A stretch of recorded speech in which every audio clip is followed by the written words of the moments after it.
मुलांनो, आज आपण पुस्तकातील आपला तिसरा पाठ पाहणार आहोत. आपण या संतवाणीच्या 2 कविता पाहिलेल्या आहेत आणि त्यानंतर आपण आज सुरुवात करणार आहोत तिसऱ्या आपल्या पाठाने. पाठाचं नाव म्हणजेच धड्याचं नाव आहे शाल. तो शाल इस शब्द से सभी लोग जो है वो भली भांति परिचित होंगे.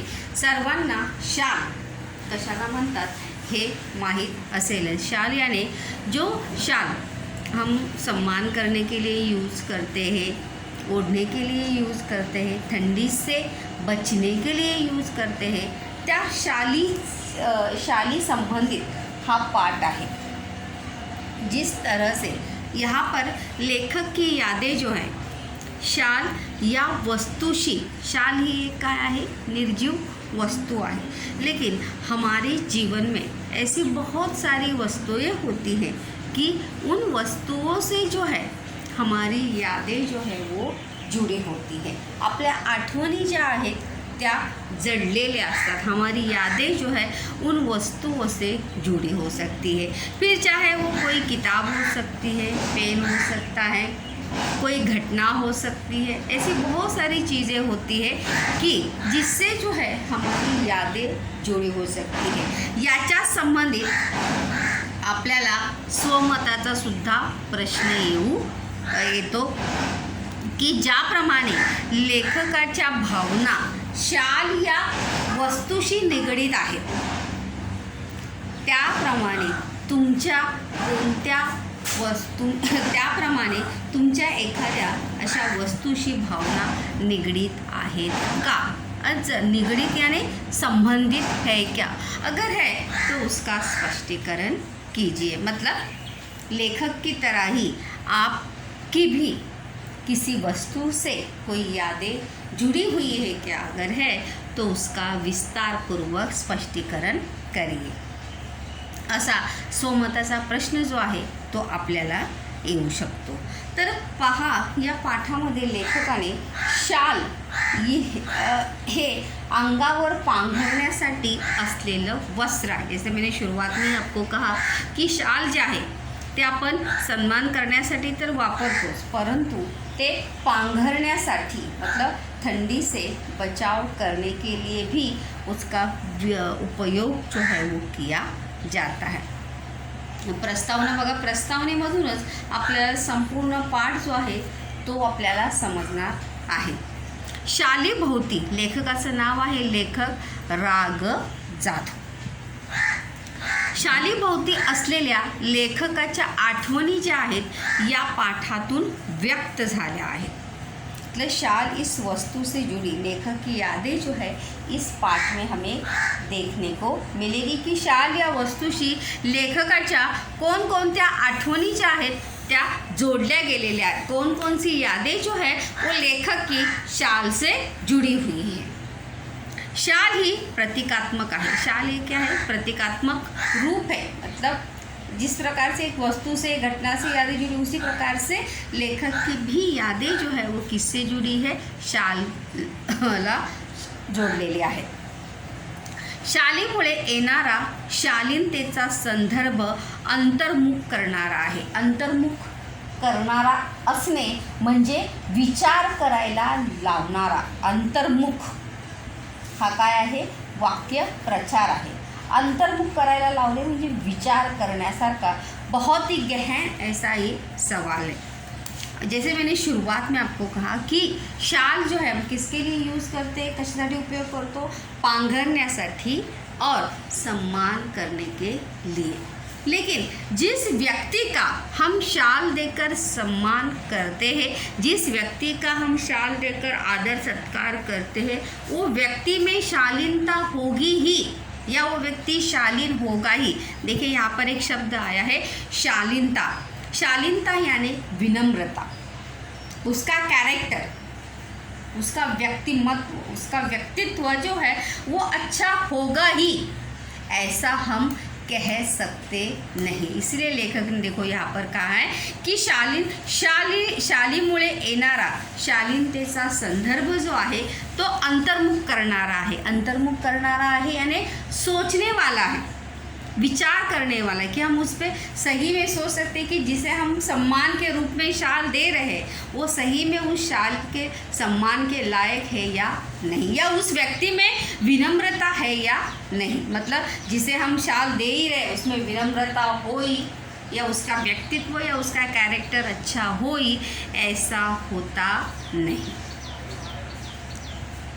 पाठातील औदार्याचे उदाहरण हे माणसाची संवेदनशीलता जपणारे आहे।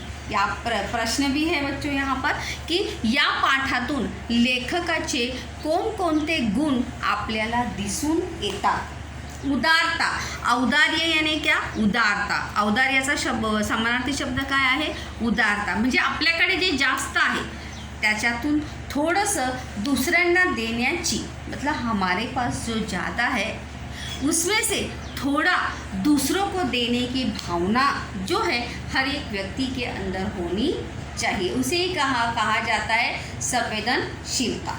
अगर संवेदनशीलता नहीं होगी तो हम अपनी चीज़ें जो है वो दूसरों को कभी भी दे सकते नहीं।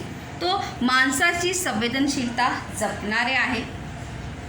वस्तूंच्या संदर्भातील आठवणींचे मोल महत्त्वाचे असते। जैसे मैंने शुरुआत में आपको कहा कि किसी भी वस्तु से जुड़ी हुई यादें जो है बहुत ही जीवन में जो है वो मायने रखती है। जैसे आपकी मम्मी ने आपको दिया हुआ पहला उपहार, बर्थडे गिफ्ट हो, ऐसे आपने पहली जो चीज़ की थी, मतलब ऐसी बहुत सारी चीज़ें जो है हमारे वस्तुओं से जुड़ी यादें जो है वो बहुत ही महत्वपूर्ण होती है। मोल यानी क्या, आठवणींचे मोल म्हणजे त्याचा महत्त्वाचे असते। कोणत्याही निर्जीव वस्तूशी निगडीत असलेले संदर्भ मानवी भावना तरल ठेवतात।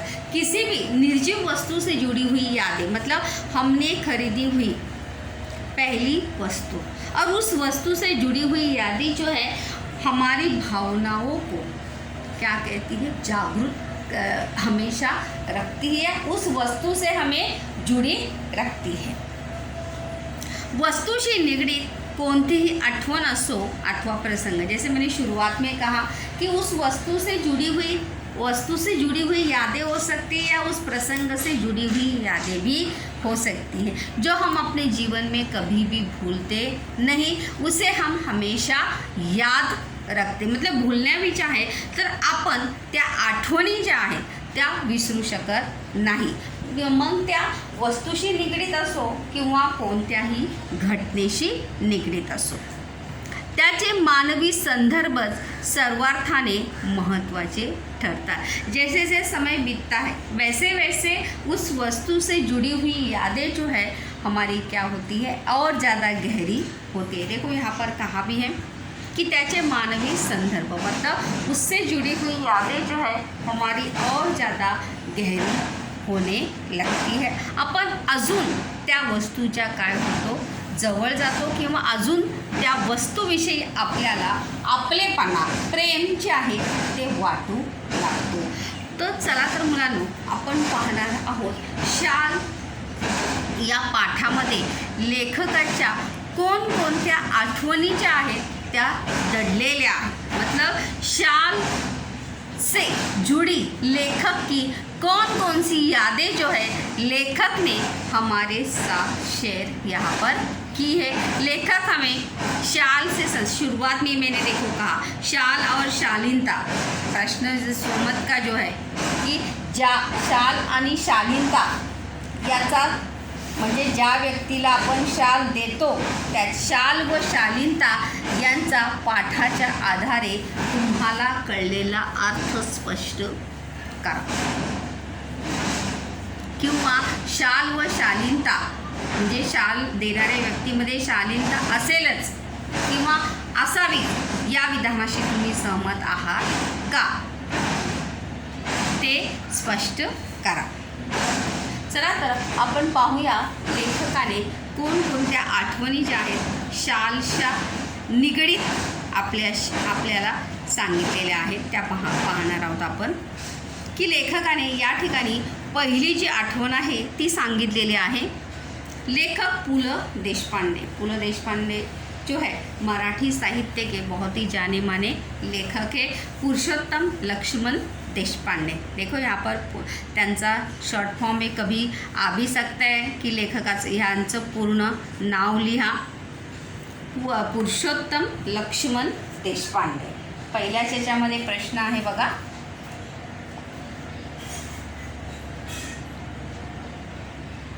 तर पु म्हणजे पुरुषोत्तम, ल म्हणजे लक्ष्मण आणि देशपांडे त्यांचं काय आहे आडनाव.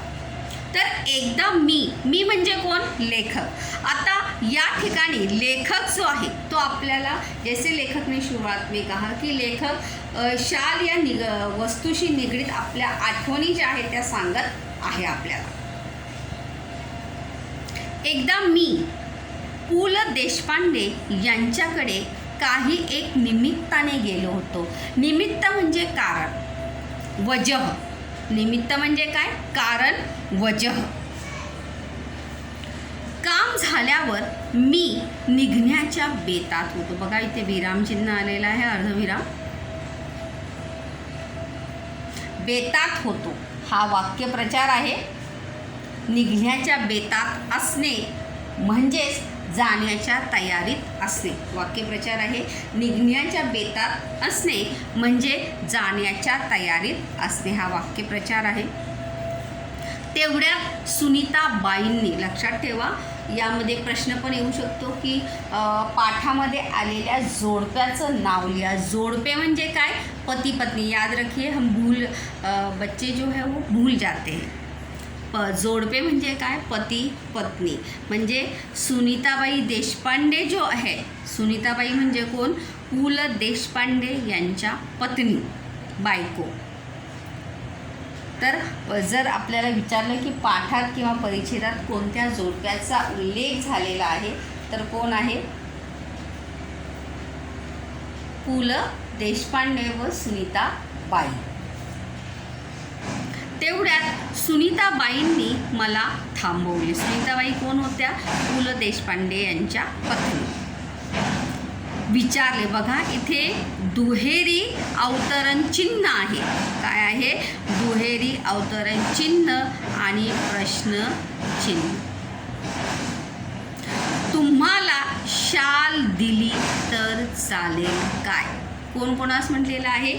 सुनीताबाईंनी लेखकाला म्हटलेलं आहे किंवा लेखकाला विचारलेलं आहे की तुम्हाला शाल दिली तर चालेल काय? हे वाक्य कोणतं आहे? जर आपल्याला वाक्यसुद्धा ओळखण्यासाठी येतात.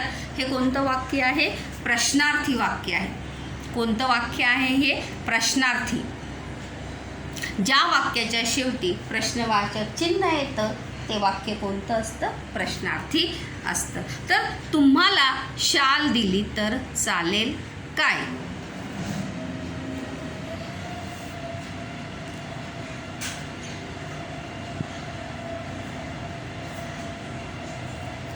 मी एका पायावर हो म्हटले. एका पायावर मतलब तुरंत, लगेच. पु ल व सुनीताबाई यांनी मला शाल द्यावी हा मला मोठा गौरव वाटला. मतलब मराठी साहित्य के इतने जाने माने लेखक और उनकी पत्नी भी क्या थी? लेखिका थी.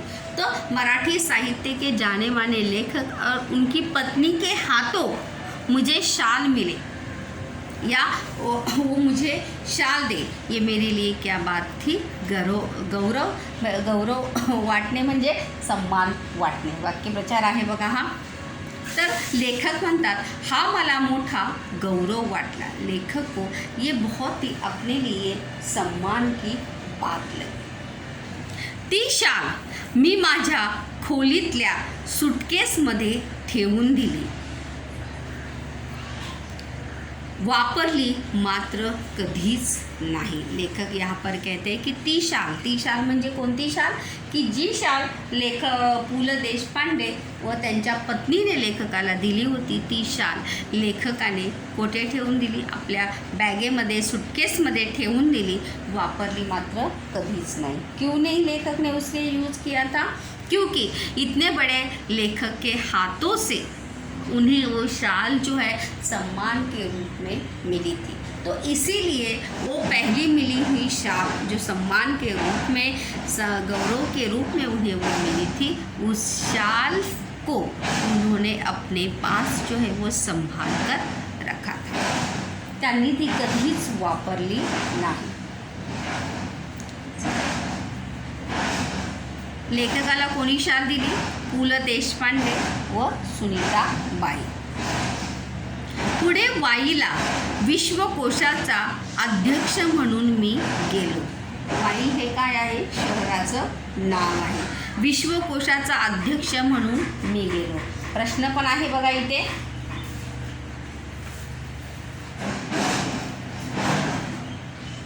विश्वकोशाचा अध्यक्ष या नात्याने वाईला जाणारे राग जाधव। मी म्हणजे कोण? लेखक। मी म्हणजे कोण? लेखक। मी हे सर्वनाम कोणासाठी आलेलं आहे? लेखकासाठी आलेलं आहे, कारण की लेखक स्वयं अपनी यादें जो है, आठवणी ज्या आहेत ते या ठिकाणी आपल्याला सांगत आहे। इसलिए यहाँ पर मी ये प्रथम पुरुषी सर्वनाम का उपयोग जो है यहाँ पर किया गया है। तर विश्वकोशाचे अध्यक्ष या नात्याने वाईला जाणारे। वाई कोणत्या शहर, प्रश्न पण आहे परिच्छेदात कोणत्या शहराचा उल्लेख आलेला आहे? वाई। आणि विश्वकोशाचा अध्यक्ष म्हणून जाणारे लेखक कोण? राग जाधव। राग जाधव कशाचे अध्यक्ष म्हणून जाणार होते? विश्वकोशाचा। कोणाचा अध्यक्ष? विश्वकोशाचा। तिथे नदी काठच्या प्राज्ञ पाठशाळेच्या खोलीत मी राहत असे। नदी काठ, काठ म्हणजे काय? किनारा, नदीच्या बाजूला किंवा नदी के बाजू में। प्राज्ञ शाळेत जी धर्मशाळा वगैरे असते, धर्मशाला जो होती है, तर त्या एका खोलीमध्ये जे आहे ते लेखक राहत होते। खोलीच्या दक्षिणेकडील खिडक्या कृष्णा नदीच्या चिंचोळ्या प्रवाहावर होत्या। प्रश्न पण आहे, उतार्यात कोणत्या नदीचा उल्लेख आला आहे? उतार्यात, उतारा म्हणजे काय? परिच्छेद। तर या परिच्छेदामध्ये कोणत्या नदीचा उल्लेख आलेला आहे? कृष्णा नदी। कोणत्या नदीचा उल्लेख आलेला आहे? कृष्णा नदीचा उल्लेख या ठिकाणी आलेला आहे। चिंचोळा प्रवाह, चिंचोळा म्हणजे काय? सॅक्रा पूल, छोटासा रस्ता, बारीक प्रवाह, बारीक ओघ म्हणजे छोटासा, जैसे हम कहते हैं सॅक्रा पूल, छोटासा। चिंचोळ्या प्रवाहावर होत्या। थंडीच्या दिवसात एक बाई, बघा ही लेखक ही जो है शाल इस वस्तु से जुड़ी हमें यहाँ पर पहली याद किंवा पहिली आठवण जी आहे ते लेखक आपल्याला या ठिकाणी सांगत आहे। थंडीच्या दिवसात एक बाई माझ्या खिडकीखालील घाटाच्या छोट्या तटावर, तट म्हणजे काय? किनार, तट म्हणजे काय? किनारा। आणि नदीचा समानार्थी शब्द काय येणार आहे? सरिता, तटिनी, वाहिनी। तिचे छोटे मूल एका टोपलीत ठेवून मासे पकडण्याच्या उद्योगात होती। उद्योगात असते म्हणजे कामकाज, ती आपल्या कामामध्ये काय होती? व्यस्त होती। कोणतं काम करत होती ती? मासे पकडण्याचं। कोणतं काम करत होती? मासे पकडण्याचं। आणि तिने आपल्या छोट्याशा लहान मुलाला कशामध्ये ठेवलं होतं? टोपलीत ठेवलं होतं। कशामध्ये ठेवलं होतं? टोपलीत त्या आपल्या छोट्याशा लहान मुलाला तिने ठेवलं होतं। आणि ती कोणतं काम करत होती? मासे पकडण्याचं। उद्योग म्हणजे काय? कामकाज। तिचे बाळ कडाक्याच्या थंडीने कुडकुडत रडत होते। तिचं ते लहान बाळ जे आहे ते कडाक्याच्या थंडीनं काय होतं? कुडकुडत रडत होतं, की ठंडी से जो है वो रो रहा था। कोण? त्या बाईचं लहान मूल। पण आई तिकडे बघतही नव्हती। लेकिन उस माँ का जो है अपने बच्चे की, रोने वाले अपने बच्चे की तरफ उसका बिलकुल भी ध्यान नाही था. मला मात्र राहवले नाही. मी सुटकेसमधील पुलकित शाल काढली. बघा, प्रश्न पण आहे. लेखकाने पु ल देशपांडे यांनी दिलेल्या शालीचा उल्लेख जो आहे काय केलेला आहे. प्रश्न पण आहे. पु ल व सुनीताबाई यांनी दिलेल्या शालीचा लेखकाने केलेला उल्लेख काय आहे. पुलकित शाल. जी शाल लेखकाने कुठे ठेवली होती, सुटकेसमध्ये ठेवली होती, ती पुलकित शाल जी आहे ती लेखकाने काढली. लेखकाने कोणती शाल काढली. पुलकित शाल.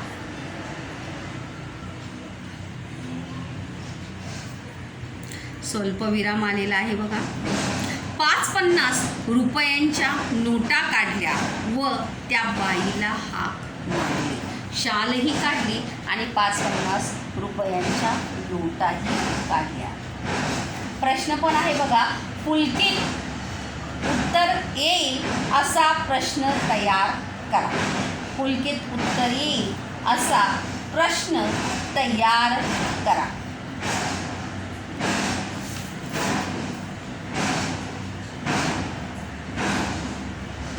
पु लंनी दिलेल्या शालीला लेखकाने कोणते नाव दिले होते.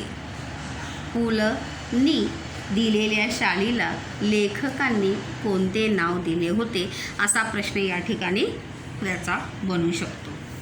5-50 रुपयांच्या नोटा काढल्या व त्या बाईला हाक मारली. खिडकीतून ते सर्व खाली दिले.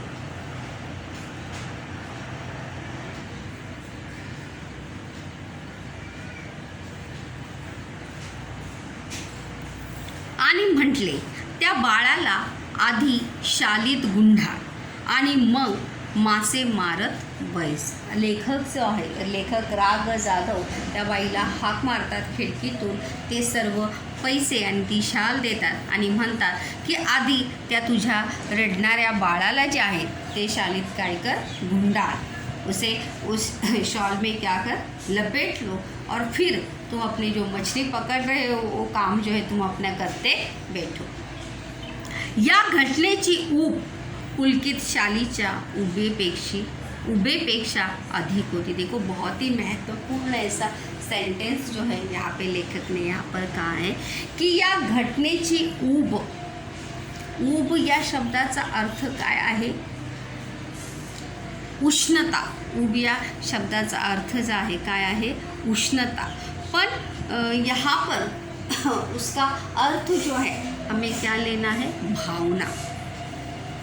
ऊब या शब्दाचा अर्थ काय आहे, उष्णता. लेकिन पाठ के लिए हमें उसका अर्थ क्या लेना है, भावना, संवेदनशीलता, गरज, आवश्यकता.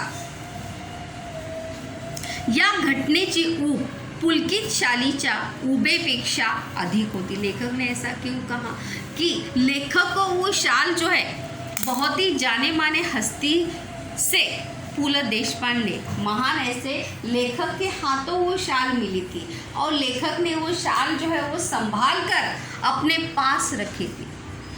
लेकिन अभी इस समय लेखक से भी ज़्यादा या उस सूटकेस में उस शाल को संभाल कर रखने से भी ज़्यादा उस शाल की आवश्यकता या ज़रूरत किसे थी, उस ठंडी से रोने बिलगने वाले उस छोटे बच्चे को उस शाल की क्या थी, ज़्यादा ज़रूरत थी. इसीलिए लेखक ने यहाँ पर कहा है कि या घटनेची ऊब पुलकित शालीच्या उबेपेक्षा अधिक होती.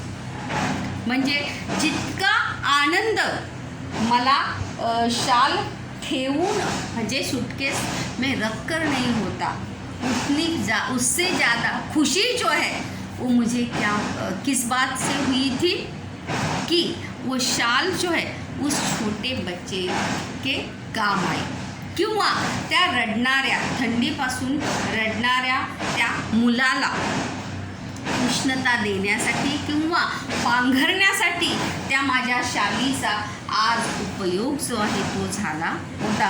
अगर लेखक उस रोते हुए ठंडी से बिलखते हुए लड़के को ऐसे ही देखते तो वहाँ पर संवेदनशीलता उनके अंदर होती क्या? नहीं. वो संवेदनशील थे, भावनाशील थे, इसीलिए तो उन्होंने वो अपनी बहुत ही प्यारी ऐसी शाल, जिसे लेखक ने नाम क्या दिया था? पुलकित शाल. तर ती आपली वो शाल जो है लेखक उस महिला को किंवा त्या बाईला काढून देतात. प्रश्न पण आहे इथे या ठिकाणी की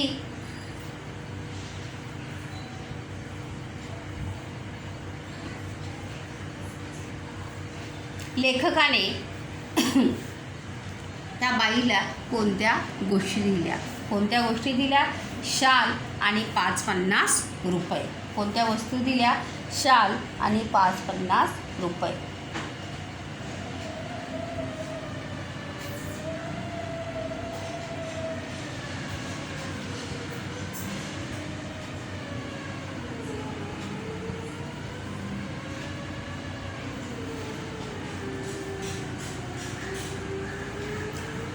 यहाँ पर लेखकाचा कोणता गुण दिसून येतो? संवेदनशीलता. प्रश्न जैसे मैंने शुरुआत में कहा कि लेखकाचे कोणते गुण दिसून येतात? संवेदनशीलता.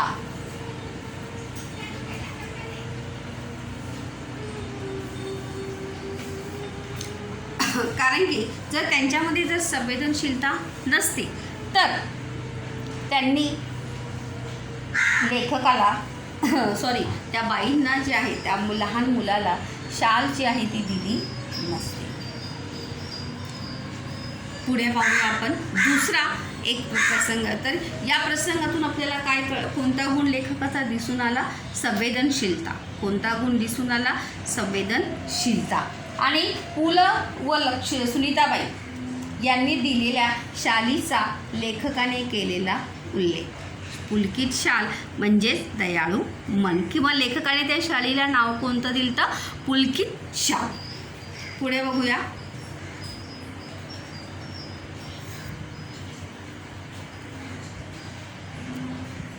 कविवर्य नारायण सुर्वे. आपण 5वी कविता पाहिली होती 2 दिवस. त्या कवितेचे कवी कोण होते? नारायण सुर्वे. तर लक्षात असेल तर नक्कीच 2 दिवस आपण कविता याआधी पाहिलेली आहे. तर त्या कवितेचे कवी कोण होते? नारायण सुर्वे. नारायण सुर्वे सुद्धा खूप मराठी साहित्यातील खूप प्रसिद्ध असे कवी आहेत. तर प्रश्न पण आहे सभा संमेलने गाजवणारे कवी. तो कोणते? नारायण सुर्वे. कोणते कवी? नारायण सुर्वे. पुढे ते साहित्य संमेलनाचे अध्यक्षही झाले. साहित्य संमेलनाचे अध्यक्ष कोण? नारायण सुर्वे. परिणामतः म्हणजे त्यानंतर त्यांच्या कार्यक्रमांना अहोरात्र भरतीच असे. म्हणजे लेखक प्रसिद्ध झाल्यानंतर त्याचा परिणाम असा झाला की त्यांच्या कार्यक्रमांना अहोरात्र म्हणजे रात्रंदिवस सतत भरतीच असे म्हणजे येथे अर्थ आहे प्रेक्षकांची गर्दी. म्हणजे लोक जे आहेत त्यांच्या कविता वाचनाच्या कार्यक्रमाला जे आहेत ते भरपूर प्रेक्षक जे आहेत ते पाहण्यासाठी येत असत. भरती म्हणजे यहाँ पर समुद्र की भरती क्या? नाही. येथे भरतीचा अर्थ आहे प्रेक्षकांची गर्दी. भरतीचा विरुद्धार्थी शब्द काय होणार आहे? ओहोटी. काय होणार आहे? ओहोटी. प्रत्येक कार्यक्रमात सन्मानाची शाल व श्रीफळ त्यांना मिळत राहील. सन्मानासाठी मिळणाऱ्या कोणत्या 2 वस्तू? नारायण सुर्वे यांना सन्मानात मिळणाऱ्या 2 वस्तू. कोणत्या 2 वस्तू मिळत असे त्यांना? शाल व श्रीफळ. श्रीफळ म्हणजे काय? नारळ. नारळाचा समानार्थी शब्द काय आहे? श्रीफळ. काय आहे? श्रीफळ. तर शाल व श्रीफळ त्यांना सन्मानात मिळत असे. एकदा ते मला म्हणाले, या शाली घेऊन मी आता शालीन बनू लागलो आहे. लेखक नारायण सुर्वे जो है, लेखक राग जाधव को कहते हैं कि शाली घेऊन घेऊन म्हणजे सन्मानाच्या शाली ले लेकर मी क्या बनू लागलो आहे, शालीन बनू लागलो. शालीन या शब्दाचा अर्थ काय आहे, विनम्रता. जिसका कॅरेक्टर, जिसका व्यक्तित्व काय आहे, चांगलं आहे, म्हणजे विनम्र बनू लागलो आहे. डबल इन्व्हर्टेड कॉमा बघा, सॉरी दुहेरी अवतरण चिन्ह आहे या ठिकाणी, त्या ठिकाणी पूर्णविराम या ठिकाणी आलेला आहे. त्यांच्या बोलण्यातील उपरोधिक खोज माझ्याच नव्हे तर कोणाच्याही सहजपणे लक्षात येणारी होती. उपरोधिक खोज, उपरोधिक म्हणजे काय, व्यंगार्थ सूचक बोलणे. मतलब जैसे हम कहते हैं ना किसी को ताना मारना, उपरोधिक खोज यानी क्या, ताना मारना. त्यांच्या बोलण्यातील उपरोधिक खोज माझ्याच नव्हे तर कोणाच्याही, मतलब किसी के भी ध्यान में आ सकती है या किसी को भी इसका अर्थ समझ सकता है.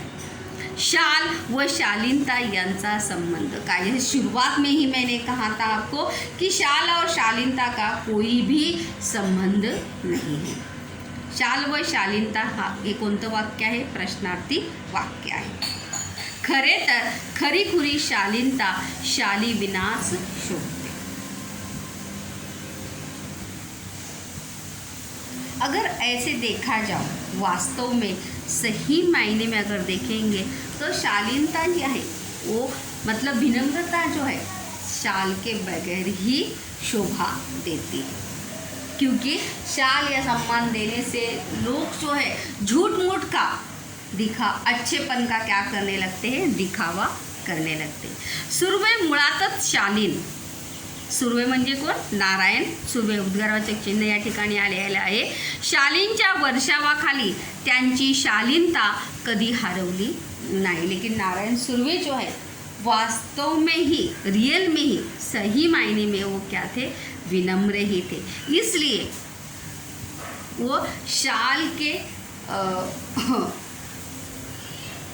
वजह से या सम्मान की वजह से त्यांची शालीच्या वर्षावाखाली त्यांची शालीनता कधी हरवली नाही, कधी क्षीणही झाली नाही. मतलब जिस व्यक्ति का कैरेक्टर, व्यक्तित्व सही मायने में अच्छा हो, सच्चा हो, वो उस व्यक्ति का कैरेक्टर जो है सम्मान से या उसे बेवजह अच्छा बनने की या अच्छा रहने की आवश्यकता पड़ती नहीं, क्योंकि उसका कैरेक्टर सही मायने में क्या होता है, अच्छा ही होता है. काय हरवली नाही, शालीनता हरवली नाही आणि क्षीणही झाली नाही. कोणाची, नारायण सुर्वे यांची.